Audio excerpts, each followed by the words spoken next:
contra as promessas de Deus, de nenhuma sorte, porque se dada fosse uma lei que pudesse vivificar, a justiça, na verdade, teria sido pela lei. Mas as Escrituras encerrou tudo debaixo do pecado, para que a promessa, pela fé em Jesus Cristo, fosse dada aos crentes. Mas antes que a fé viesse, estávamos guardados debaixo da lei e encerrados para aquela fé que se havia de manifestar, de maneira que a lei nos serviu de aio para nos conduzir a Cristo, para que pela fé fôssemos justificados. Mas depois que a fé veio, já não estamos debaixo de aio, porque todos sois filhos de Deus pela fé em Jesus Cristo. Porque todos quantos fostes batizados em Cristo, já vos revestistes de Cristo. Nisto não há judeu nem grego, não há servo nem livre, não há macho nem fêmea, porque todos vós sois um em Cristo Jesus. E se sois de Cristo, então sois descendência de Abraão e herdeiros conforme a promessa. Senhor meu Deus, mais uma vez, estamos diante do Senhor para te adorar, para agradecer ao Senhor por todas as bênçãos, por todos os teus feitos e maravilhas. E mais uma vez, Senhor, nos debruçarmos sobre a tua palavra para aprendermos mais de ti. Abençoa cada um dos teus servos que aqui vieram, Senhor, para adorar o teu nome e aprender da tua palavra. E mais uma vez eu te peço, tenha misericórdia de mim e usa-me como canal para a tua igreja nesta oportunidade. Em nome de Jesus, amém. Poder sentar, amados. Então vamos à palavra de Deus. O título do capítulo 3 da carta aos Gálatas, a carta que estamos estudando neste período de estudo da Bíblia, trata da superioridade de Cristo, ou da fé em Cristo, em relação à lei para a salvação. O título é basicamente assim: a lei é impotente para salvar, porém conduz a Cristo e à fé. Apesar de a lei ser impotente para salvar, ela conduz a Cristo e conduz também a fé. Nós já vimos no nosso primeiro encontro, Paulo, ele escreveu a carta aos Gálatas. Vimos que é a única carta de Paulo que não é escrita a uma pessoa ou a uma igreja exclusiva, mas a um grupo de igreja. A região da Galácia, nós já falamos aqui no nosso primeiro encontro, e também estudamos a motivação pela qual levou Paulo a escrever esta carta, que foi exatamente a atuação de alguns certos mestres judaicos que estavam inquietando os novos convertidos ganhados por Paulo e Barnabé em relação às doutrinas para a salvação, e estavam incitando eles a aderirem à circuncisão e também aos costumes da lei judaica para a inserção destes na igreja e automaticamente para a garantia de salvação. Então Paulo rapidamente proveu-se de tinta e papiro para escrever aquela carta à igreja da Galácia, alertando aos irmãos que a lei mosaica para nada contribuía em relação à salvação sob o novo concerto, e que a salvação do crente só é possível por meio da graça, mediante a fé em Jesus Cristo. Portanto, ele começa o capítulo 3 aqui desta carta, dando uma sacudida nos irmãos da igreja ali na Galácia, confrontando-os diante da dúvida que os inquietava, porque aqueles falsos mestres judaicos estavam conseguindo seu objetivo, que era de inquietar ajudar a igreja, que era de colocar dúvida no coração dos novos conversos ali em relação à sua salvação, se estava completa ou não, o que é que precisava fazer mais para eles serem salvos. Segundo os mestres judaicos, os homens precisavam se circuncidar. Os irmãos já sabem, já estudamos a respeito do processo da circuncisão para os homens, e no geral, tanto homens quanto mulheres deveriam adotar os preceitos da lei mosaica, guardar os dias santos, dias especiais, e também adotar alguns preceitos em relação à alimentação e costumes e às festas, para que assim pudesse ser aceito pela igreja, o que Paulo refutou veementemente. No versículo de número 1, eu usei a expressão que Paulo deu assim uma sacudida, porque ele começa o texto da seguinte forma: ó insensatos Gálatas, quem vos fascinou para não obedeceres à verdade? Ó tolos, ó sem juízos, ó nécios. Mais ou menos isso que Paulo exclama aqui em letras garrafais, expondo a sua decepção em relação a alguns irmãos que já estavam descambando ali para estas práticas judaicas. No versículo número 2 nós encontramos a expressão: recebestes o Espírito pela fé. Observe o que diz aí no versículo número 2. Eu gostaria de saber isto de vocês: recebeste o Espírito pelas obras da lei ou pela pregação da fé? É uma pergunta assim, meio irônica que Paulo faz aos Gálatas, Vocês receberam o dom do Espírito, o Espírito Santo que habita em vocês, foi pelas obras da lei ou foi pela pregação da fé? Paulo demonstra a superioridade da salvação pela graça mediante a fé em Jesus Cristo sobre a tentativa de se tentar obter a salvação mediante as obras da lei ou obediência à lei.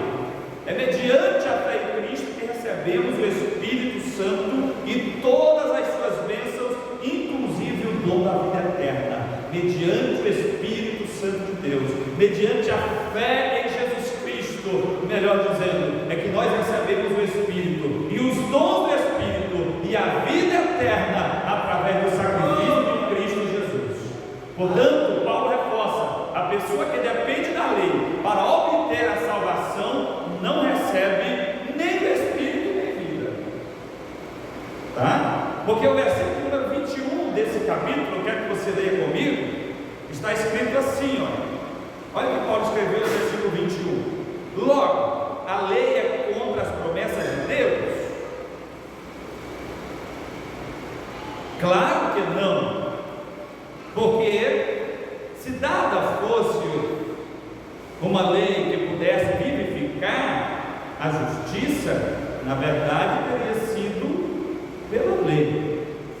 Paulo está dizendo que se a lei ela pudesse vivificar, a justiça seria dada pela lei e não pela graça, através da fé no sacrifício de Jesus Cristo. Portanto, a lei em si mesma ela não pode outorgar vida, mas Jesus Cristo, ele não só pode outorgar a vida, como ele é a vida em si mesmo. Louvado seja Deus para sempre. Aleluia. No versículo 5 nós vamos encontrar a expressão: vos dá o Espírito.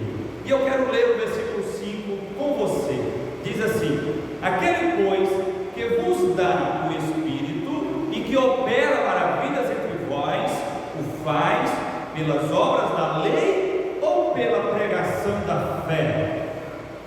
Aquele pois que vos dá o Espírito, está se referindo quem? Aquele pois? A Deus, é Ele quem dá o Espírito. E Paulo pergunta para os Gálatas: Ele vos dá o Espírito pela observância da lei ou através da pregação da fé? A resposta você já sabe. A obra divina que se processava nas igrejas dos Gálatas incluía milagres. Para Paulo, receber o Espírito Santo não era apenas operação invisível e interior do indivíduo, mas uma experiência que se manifestava com o poder divino na vida da igreja, com o poder divino publicamente na vida do povo. Aleluia! Deus, ele operava maravilhas através do Espírito Santo, e Paulo reforça que tanto esse Espírito quanto as maravilhas operadas pelo Espírito, elas não aconteciam pela obediência à lei, aos preceitos da lei, mas pela fé, na pregação do Evangelho, pela ouvir e seguir a pregação da fé. Louvado seja o nome do Senhor. E isso era imputado por justiça. Eu quero ler com você o versículo número 6 desse texto que diz: ele pega Abraão mais uma vez, assim como ele citou Abraão lá em Romanos, né? Ele vai citar Abraão aqui também para os irmãos da Galácia. É o caso de Abraão que creu em Deus, e isso lhe foi imputado como justiça. Aleluia. Lá em Romanos, no capítulo 4, versículo 5, está escrito assim: mas aquele que não pratica, porém crê naquele que justifica o ímpio, a sua fé lhe é imputada como justiça. Ou seja, aquilo que a lei não conseguiu fazer por milhares de anos na vida do povo judeu, que era justificar o povo judeu, agora Jesus Cristo, através da graça derramada, através do seu sacrifício no Calvário, ele podia fazer na vida da pessoa, mediante crer e o confessar a Jesus como Senhor e Salvador da sua vida.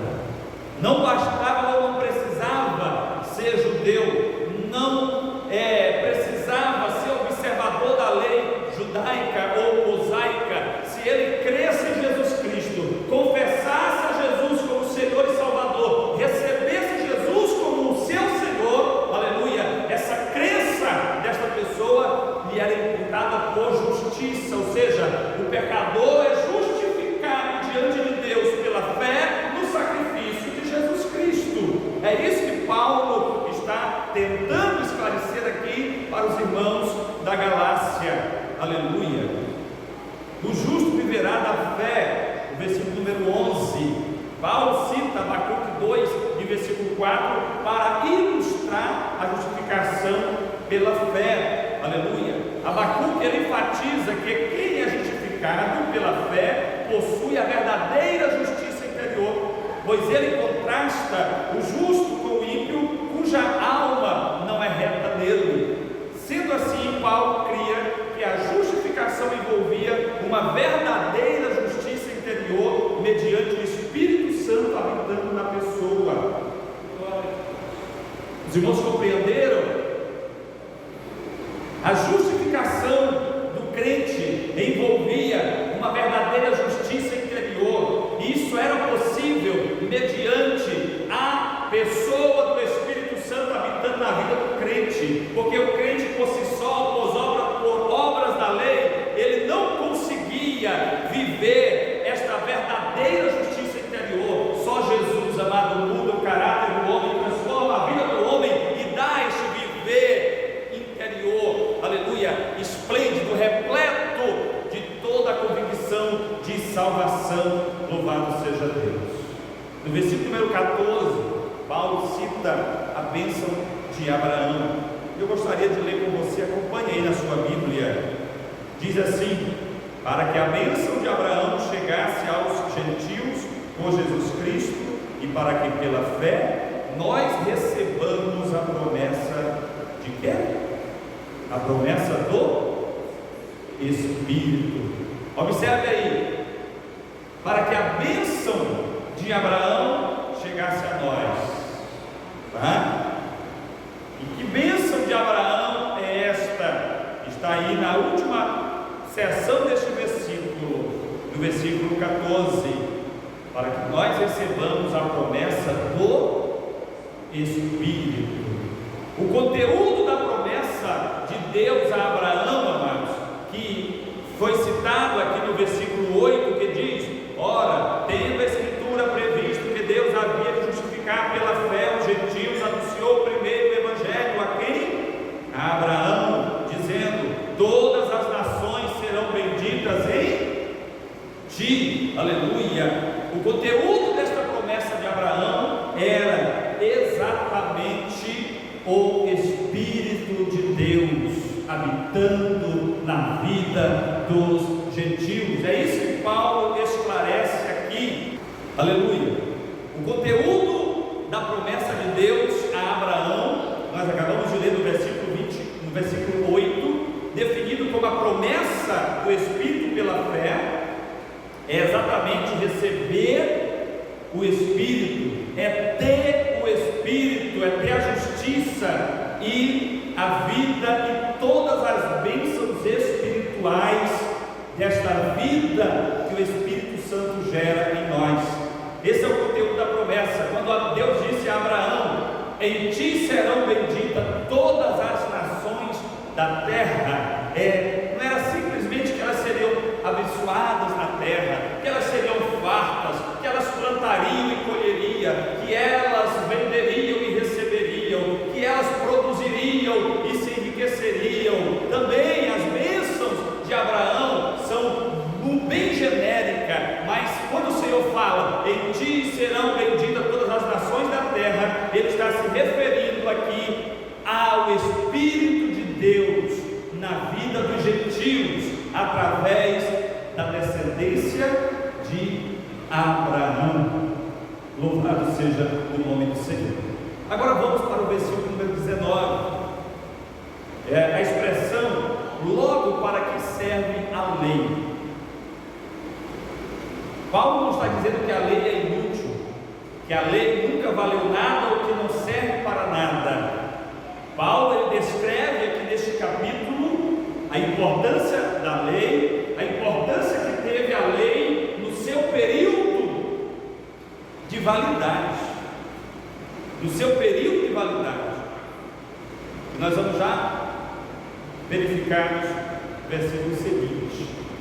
Logo, para que serve a lei? Pergunta Paulo. Aí aqui eu quero colocar lei, que no grego é nomos, e que no hebraico é Torá, que inclusive é uma referência ao nosso Pentateuco, a Torá, para os judeus, é a lei, está falando dos ensinos, das instruções de Deus para o seu povo. O termo lei pode se referir aos 10 mandamentos, pode se referir ao Pentateuco, ou seja, aos 5 primeiros livros da Bíblia, ou ainda qualquer mandamento do Antigo Testamento. Quando no Novo Testamento está se referindo à lei, pode ser qualquer uma dessas 3 referências, ou ainda uma 4ª referência, que é pressuposto de que Paulo realmente fez aqui. O uso por Paulo da palavra lei pode incluir o sistema sacrificial do concerto mosaico. A respeito dessa lei, Paulo ele declara várias coisas, e eu quero ver aqui pelo menos 4 pontos declarados por Paulo a respeito desse sistema sacrificial da lei mosaica. E o primeiro ponto destacado aqui por Paulo é que a lei ela foi dada por Deus por causa das transgressões do seu povo. Por isso Deus deu a lei ao povo através de Moisés. Por causa de quê? Das transgressões, por causa do pecado, por causa da desobediência. E qual era a finalidade desse aspecto? A finalidade era de demonstrar que o pecado é a violação da vontade de Deus, e despertar os homens a verem a sua necessidade de misericórdia, graça e salvação de Deus em Jesus Cristo. Foi por isso que Deus deu a lei ao seu povo, por causa da transgressão do seu povo, para despertar no coração do seu povo a necessidade da misericórdia de Deus sobre a sua vida, a necessidade da graça salvadora de Deus derramada sobre eles. Paulo ele ratifica isso no versículo 24 deste capítulo, aonde ele escreveu: de maneira que a lei nos serviu de aio para nos conduzir a Cristo, para que pela fé fôssemos justificados. Então esse foi o primeiro aspecto. A lei ela foi dada por causa da transgressão do povo. O segundo aspecto é que, embora o mandamento fosse santo, bom e justo, conforme Paulo escreveu em Romanos 7 e versículo 12, era inadequado, porque não conseguia transmitir vida espiritual nem força moral para o povo. O indivíduo, por observar a lei, ele não conseguia absorver vida espiritual. A lei não conseguia fortalecer o povo com uma força moral. E eu gostaria de convidar a ler o versículo 21 comigo. Acha aí o versículo 21. Diz assim o texto: mas a Escritura encerrou tudo, aliás, versículo 21, logo a lei é contra as promessas de Deus? De nenhuma sorte, porque se dada fosse uma lei que pudesse vivificar, a justiça, na verdade, teria sido pela lei, teria sido por ela. Então, ela era inadequada, ela não conseguia transmitir vida espiritual, ela não conseguia vivificar o indivíduo, nem tampouco gerar nele uma força moral. Era santa, era boa, era justa, mas ela não completava a salvação e não gerava vida eterna na vida do seu observador. Então esse é o segundo aspecto que Paulo destacou aqui. Terceiro aspecto: a lei funcionou como aio. O que é um aio? É um curador. Vou clarear melhor aqui a palavra. É um tutor, alguém que é responsável por um menor. Quando alguém era comum na época dos reis, o rei morrer antes de o seu filho que ia prosseguir no trono estar pronto para seguir. E era comum na Bíblia, teve alguns casos de o rei ser coroado com 8 anos de idade. Aquele rei ele já saía assinando decreto na hora que era coroado? Não, ele tinha um tutor, ele tinha um conselheiro, ele tinha alguém que estava ali lhe orientando, cuidando, conduzindo os passos daquele menino rei. Então a lei, ela, quando o apóstolo coloca que ela serviu de aio, é o mesmo que ela serviu de tutor, tá? De supervisor do povo de Deus, até que viesse a salvação pela fé em Jesus Cristo. Então a lei ela não foi ineficaz, amados. A lei ela não foi em vão. Ela cumpriu o seu propósito diante do parêntese para que Deus estabeleceu. A lei não era para toda a existência humana. A lei ela cumpriu com o seu propósito até que Jesus se manifestasse. E agora eu vou ler o 22. Mas a Escritura encerrou tudo debaixo do pecado, para que a promessa pela fé em Jesus Cristo fosse dada aos crentes. Está vendo aí, amados? Na verdade o 22 está completando o raciocínio do 21. E eu vou ler de novo 21 e 22 juntos. Logo a lei é contra as promessas de Deus, de sorte alguma, porque se dada fosse uma lei que pudesse verificar a justiça, na verdade teria sido pela lei. Mas a Escritura encerrou tudo debaixo do pecado, para que a promessa pela fé em Jesus Cristo fosse dada aos crentes.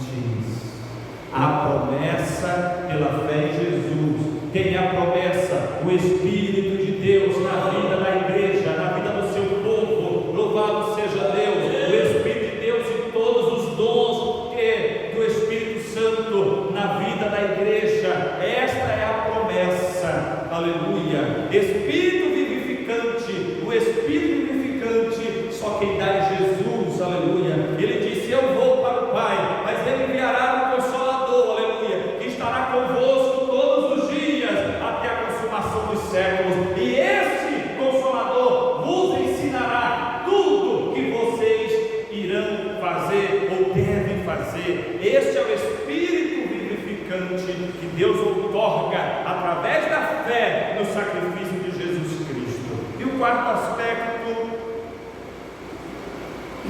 ainda no terceiro aspecto, nesta função, a lei ela revelou a vontade de Deus para o comportamento do seu povo.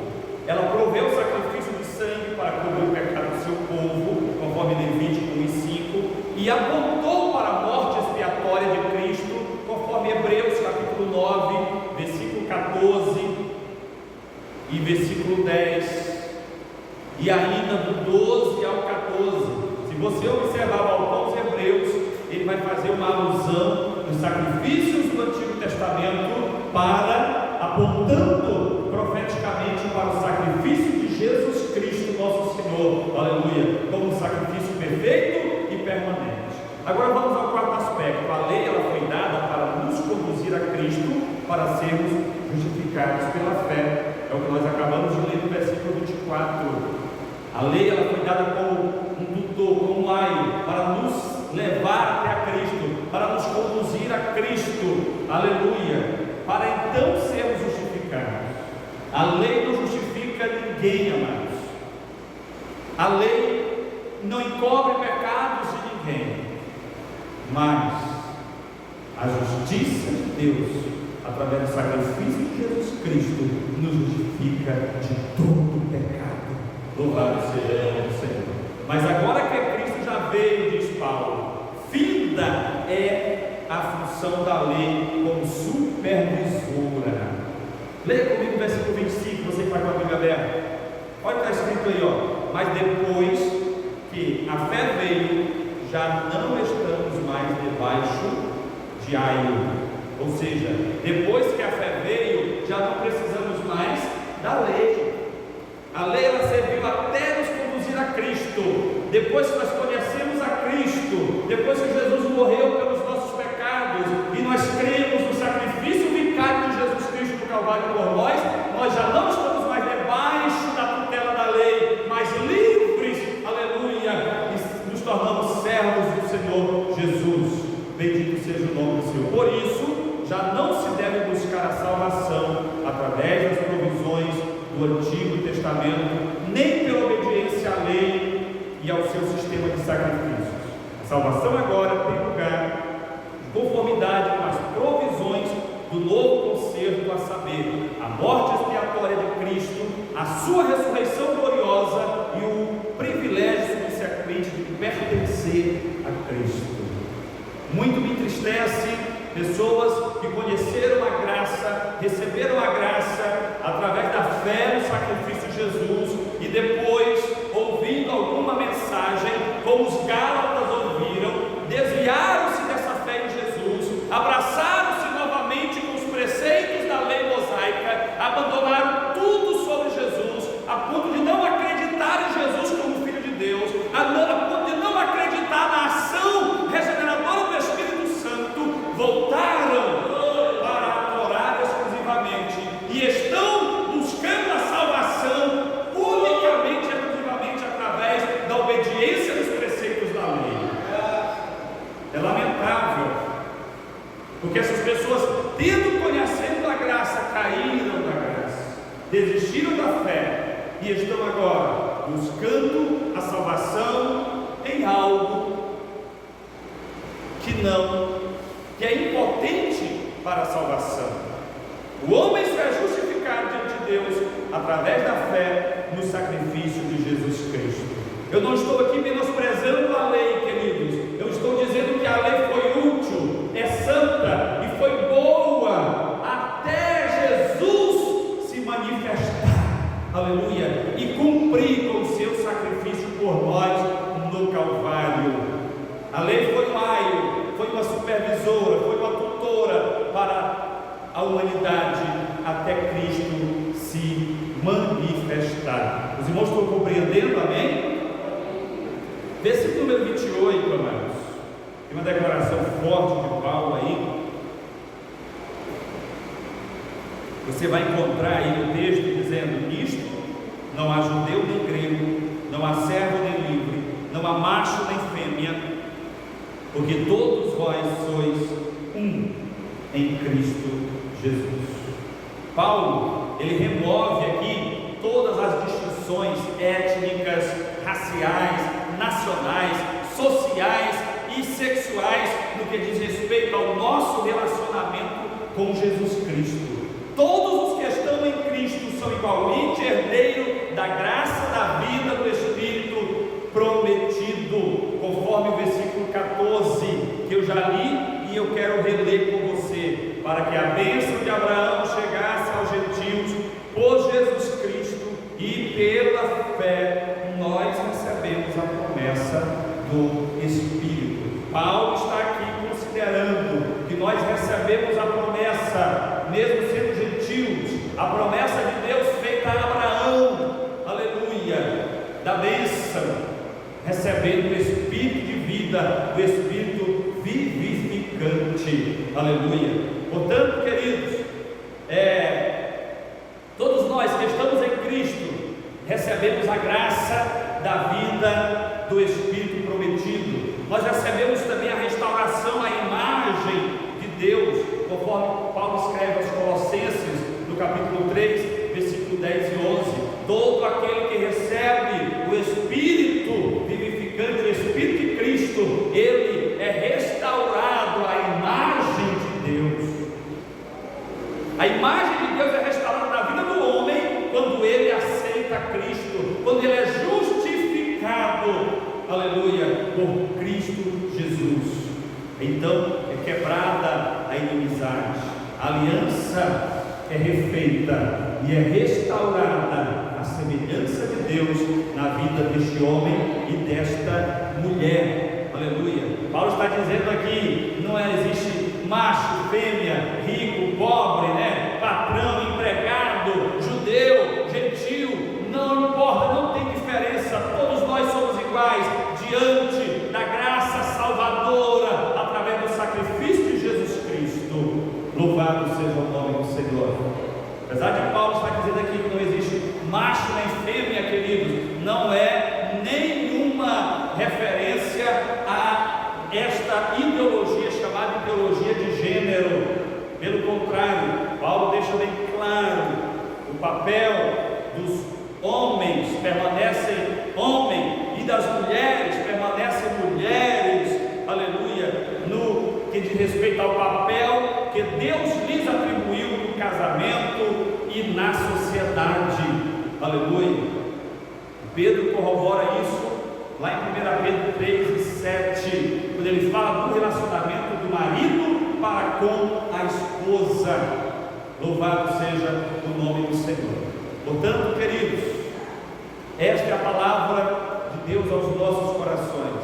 Não se deixem influenciar por falsos mestres que venham tentar lhes convencer que você, para ser salvo, para ser justificado, para ser aceito diante de Deus, precisa observar dias, precisa observar festas, precisa observar os rudimentos da lei mosaica ou da lei do Velho Testamento. Não deem ouvidos, porque se vocês derem ouvido a essa doutrina, vocês estarão invalidando o sacrifício de Jesus, a justificação dos vossos pecados através da fé no sacrifício de Jesus Cristo. Os irmãos compreenderam? Amém? Louvado seja Deus, que Deus te abençoe e te dê graça